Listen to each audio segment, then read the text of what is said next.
You know, I wanted to ask you, Uncle Luke, because you fought one of the biggest free speech battles in hip hop, right? Well, really, in American history, honestly.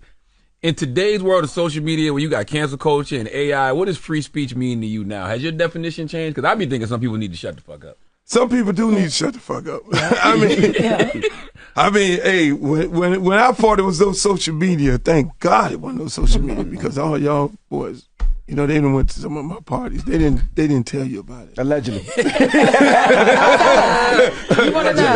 another show. That's another show. Front and center. See that? No, I mean, free speech. Just like you say.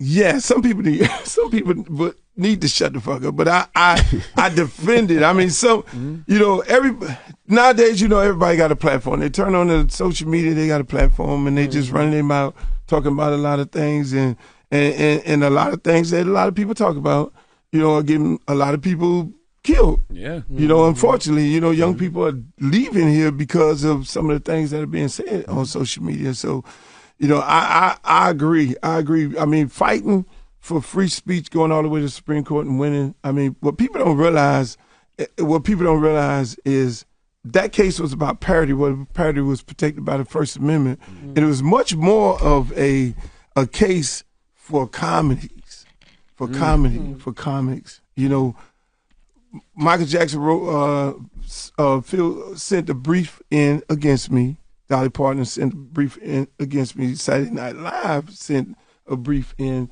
for me, and so that's what. So Michael Jackson said something against you? Yeah. He filed a brief against us. Really? Yeah, because he didn't think people should do parody. Like Weird Al Yankovic. And Bobby Jimmy back then. Yeah. So he had a problem with that, and so they filed briefs against me to lose my case.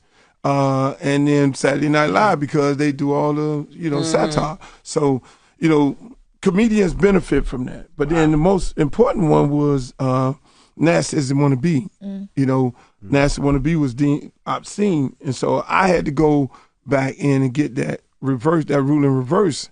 If I didn't get the rule in reverse, then it would be almost like the Mann Act. Damn. Still on the books. Right. You feel me?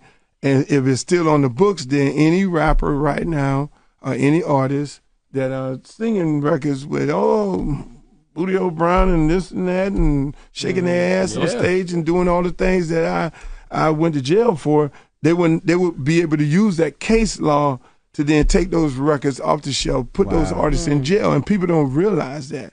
And that's why when I went on this run, I'm like, okay, shit, I know all these artists, you know, who I paid the way for. They gonna dump some money in this campaign, because now we're taking on a whole nother fight. And then it's like, no.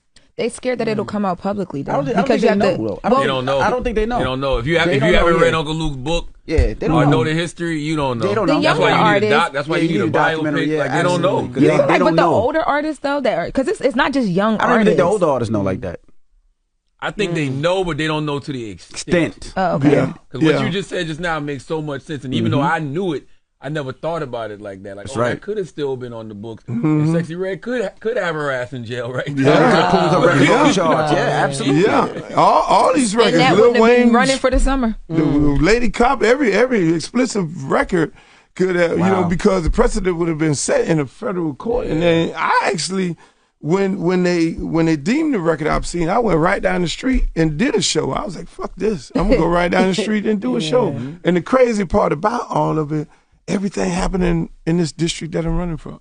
You know, even though I lived in Miami, and so I really never repaid the people of Broward County for acquitting me on all those cases and creating, those juries of my peers.